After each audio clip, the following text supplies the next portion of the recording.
নমস্কাৰ, যিসকলে থাৰ্ড ৰাউণ্ডত ছিট পোৱা নাইবা আপগ্ৰেডেশ্যনো পোৱা নাই তেওঁলোকৰ বাবে এই ভিডিঅ'টো বহুতে সুধি আছে যে কিমানটাকৈ ছিট খালী আছে, যে থাৰ্ড ৰাউণ্ড এলটমেণ্ট হৈ যোৱাৰ পিছত এডমিশ্যন হৈ যোৱাৰ পিছত ছিট আৰু খালী নাথাকে, এনেকুৱা কিন্তু বহুতে কৈ আছে আচলতে কিমানটাকৈ ছিট খালী থাকিব। তো এইটো ভিডিঅ'ত আজি আপোনাৰ লগত আলোচনা কৰিম যে কোনটো কলেজত কোনটো ব্ৰাঞ্চত কিমানটাকৈ ছিট খালী থাকিব লাগে। তো এইখিনি আপোনালোকে জানিবৰ বাবে এই ভিডিঅ'টোৰ দ্বাৰা তো ভিডিঅ'টো সম্পূৰ্ণ শেষলৈ চাই থাকিব।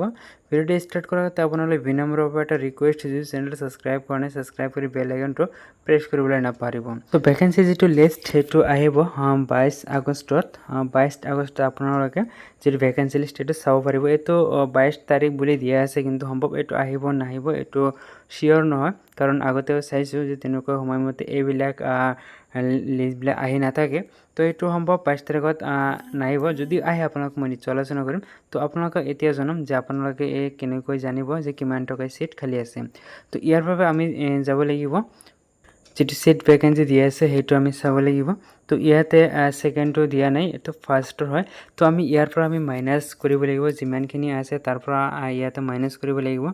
ধৰি লোৱা ইয়াতে যদি যিকেইটা আছে আপোনালোকে ইয়াৰ পৰা 70% মাইনাছ কৰিব, কাৰণ ফাৰ্ষ্ট ৰাউণ্ড গৈছে, ছেকেণ্ড ৰাউণ্ড হয়তো ইয়াতে 60%, তাৰপিছতো হয়তো 60% ছিট কিন্তু বুকিং হৈ গৈছে। তো এনেকৈ আমি ইয়াতে প্ৰায় 70% আমি কি কৰিম মাইনাছ কৰি দিম। 70% মাইনাছ কৰিলে যিকেইটা ছিট থাকিব যত সম্ভৱ এইকেইটা ছিট কিন্তু খালী হৈ থাকিব। আপোনালোকে যদি 22 তাৰিখত লিষ্টটো আহে আপোনালোকে এবাৰ মিলাই চাব, এইটো যত সম্ভৱ এইটো মিলি যাব, হয়তো এটা নহ'লে দুটা ছিট কম বেছি হ'ব, বাকী সকলোকেইটা ছিট কিন্তু ইয়াতে অট'মেটিকলি এইটো মিল খোৱাৰ চান্সটো বেছি থাকিব।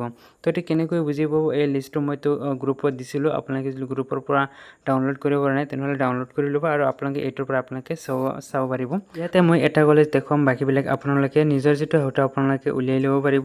ইয়াতে মই এটা দেখিছোঁ, ইয়াতে দিয়া আছে তিনিচুকীয়া ইয়াতে ওদালগুৰিটো আমি দেখুৱাম যে ওদালগুৰিত কিমান আছে। ওদালগুৰিত ইয়াতে টোটেল ছিট খালী আছিল 31।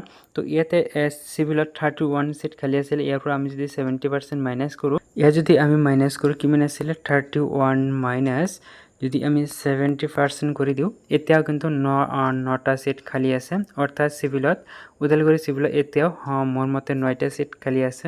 যিটো ছিট ভেকেঞ্চি আহিলে আপোনালোকে এবাৰ মিলাই ল'ব, সম্ভৱ ইয়াৰ মাজতে থাকিব, হয়তো 1-2 কম বেছি হ'ব, ইয়াতকৈ বেছি ডিফাৰেণ্ট নহ'ব। তো আমি আৰু বেলেগ এটা ব্ৰাঞ্চ চাম। এইটো যদি আমি চাওঁ ফুড প্ৰচেছিং, এইটো যদি আমি চাওঁ এইটোত কিমানটা ছিট খালী আছে আপোনালোকে চাব পাৰিব 44। এতিয়া 44টো আমি ইয়াতে পাৰ্চেণ্টেজটো চ' আমি যদি ইয়াতে 44 মাইনাছ যদি আমি 70% মাইনাছ কৰি দিওঁ, তথাপিও কিন্তু 13টা ছিট খালী আছে। যিটো মেকানিকেল আছে 20 ছিট খালী হৈ আছে মেকানিকেলত। এই 20 ছিটটো যদি আমি এতিয়া চাওঁ এইটোত কিমান এইটো কিমানটা ছিট খালী আছে। এইটো যদি আমি চাওঁ এতিয়াও কিন্তু 6টা কিন্তু ছিট খালী আছে। এইটো অলপ কম বেছি হ'ব পাৰে, হয়তো 4, 5, 6 ইয়াৰ মাজত থাকিব, ইয়াতকৈ বেছি কম বেছি নহয়। অৰ্থাৎ এতিয়াও কিন্তু বহুতো ছিট খালী হৈ থাকিব। ইয়াতে আৰু এটা আপোনালোকে চাব পাৰিব যে হাইলাকান্দি যদি আপোনালোকে যদি হাইলাকান্দি চিভিলটো চায় তেনেহ'লে আপোনালোকে চাব ইয়াতে 35টা ছিট খালী আছিলে। এইটো যদি আমি এতিয়া ইয়াৰ পৰা 35 মাইনাছ আমি যদি ইয়াতে 70% কৰি দিওঁ, এতিয়াও কিন্তু 10টা ছিট খালী হৈ আছে। অৰ্থাৎ যিটো 4th ৰাউণ্ড আহিব ইয়াতে কিন্তু এতিয়াও বহুতো ছিট খালী হৈ আছে। ছাত্ৰ-ছাত্ৰীসকলে বহুত ছাত্ৰ-ছাত্ৰীয়ে ইয়াতে এডমিশ্যনটো পাই যাব, যিসকলে নিজৰ ৰেংক অনুযায়ী তেওঁলোকে প্ৰিফাৰেঞ্চবোৰ এডিট কৰিছিল। যদি তেওঁলোকে থাৰ্ড ৰাউণ্ডত কিবা কাৰণে হয়তো ছিট পোৱা নাই, 4th ৰাউণ্ডত কিন্তু তেওঁলোকৰ ছিট পোৱাৰ চান্সটো বেছি থাকিব।